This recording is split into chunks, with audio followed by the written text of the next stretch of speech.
आज हवामान खूपच म्हणजे विचित्र आहे. सकाळी ऊन होतं आणि आता अचानक इतके ढग आले आहेत की पाऊस पडेल असं वाटतंय. नमस्कार. चला, आज एका वेगळ्याच विषयावर बोलूया, वेल्डिंगबद्दल. पण थांबा, हे काही कंटाळवाणा प्रकरण नाहीये. आज आपण वेल्डिंगच्या आत दडलेल्या कथा उलगडणार आहोत. प्रत्येक जोड कसा बनवला गेलाय हे त्यातील दोषच सांगतात. चला तर मग या अपूर्णतेलाच आपला सुगावा बनवूया. प्रत्येक वेल्ड, मग तो एकदम परफेक्ट असो किंवा त्यात काहीतरी गडबड असो, तो स्वतःची एक कहाणी सांगत असतो. आणि आपलं काम काय, तर हीच कहाणी वाचायला शिकणं. हे बघा, इथे 2 चित्र आहेत. डावीकडे आहे एक आदर्श, एकदम मजबूत वेल्ड, परफेक्ट. पण उजवीकडे बघा, ही आहे दोषांची भाषा. पोरोसिटी म्हणजे ती लहान लहान छिद्र, किंवा अंडरकट म्हणजे ती तयार झालेली खाच. आज आपण नक्की काय शिकणार आहोत, तर या दोन्हींमधला फरक ओळखायला आणि प्रत्येक दोषामागे नेमकं काय कारण दडलेलं आहे ते समजून घ्यायला.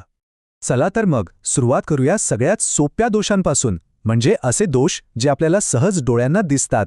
हे दोष म्हणजे खरं तर वेल्ड वाचताना मिळणारे पहिले संकेतच असतात. तर पहिला दोष आहे अंडरकट. आता हे नाव ऐकून गोंधळून जाऊ नका.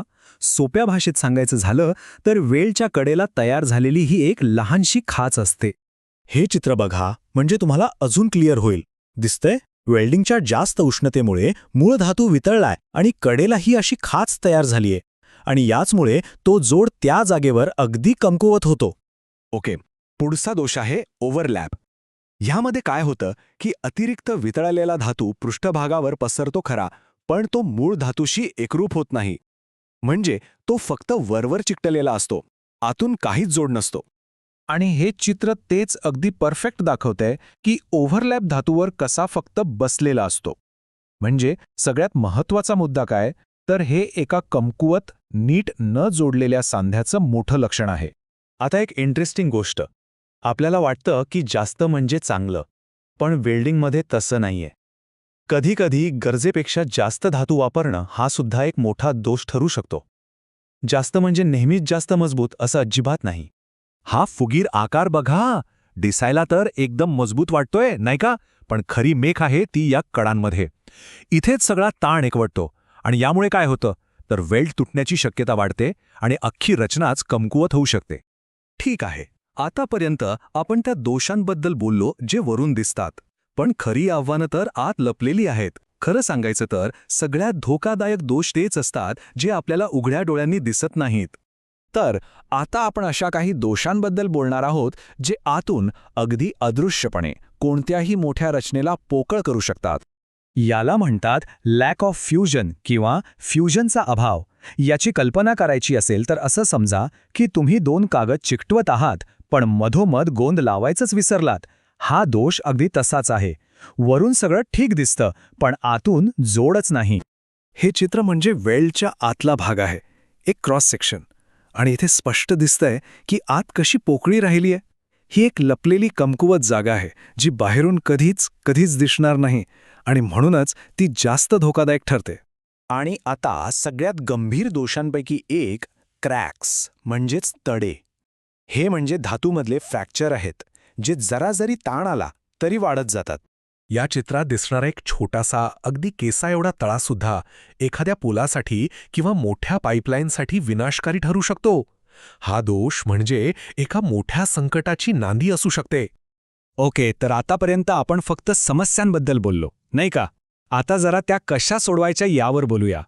पुढचा विभाग म्हणजे दोषांचं निदान कसं करायचं आणि त्यावर उपाय काय याचं एक प्रॅक्टिकल गाईडच आहे.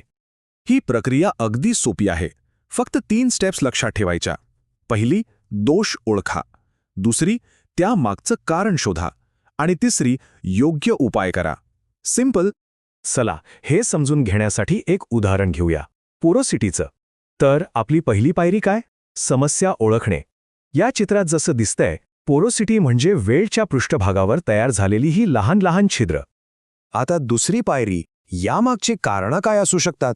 बरं, अनेक गोष्टी असू शकतात. जसं की चुकीचं साहित्य वापरलं गेलं असेल, गॅसची फ्लेम नीट नसेल, किंवा वेल्ड करण्याआधी पृष्ठभाग स्वच्छ केला नसेल. यांसारख्या साध्या साध्या चुकांमुळे ही छिद्र तयार होतात. आणि मग येते तिसरी आणि शेवटची पायरी, उपाय. उपाय तर अगदी सरळ आहेत, जे थेट कारणांशी जोडलेले आहेत. योग्य साहित्य वापरा, सेटिंग्ज पुन्हा तपासा आणि कामाची जागा स्वच्छ ठेवा. बघा, झालं काम. तर आता आपण ह्या विश्लेषणाच्या शेवटाकडे आलो आहोत. एक गोष्ट लक्षात घ्या, एक तयार वेल्ड म्हणजे फक्त जोडलेला धातू नाही, तर ते तयार करण्याच्या संपूर्ण प्रक्रियेची एक कहाणी असते. तर मग आपण यातून काय शिकलो? एक खराब वेल्ड आपल्याला कसली कहाणी सांगतो? घाईत केलेल्या कामाची, चुकीच्या साधनांची आणि निष्काळजीपणाची. या उलट एक उत्तम वेल्ड कसली कहाणी सांगतो?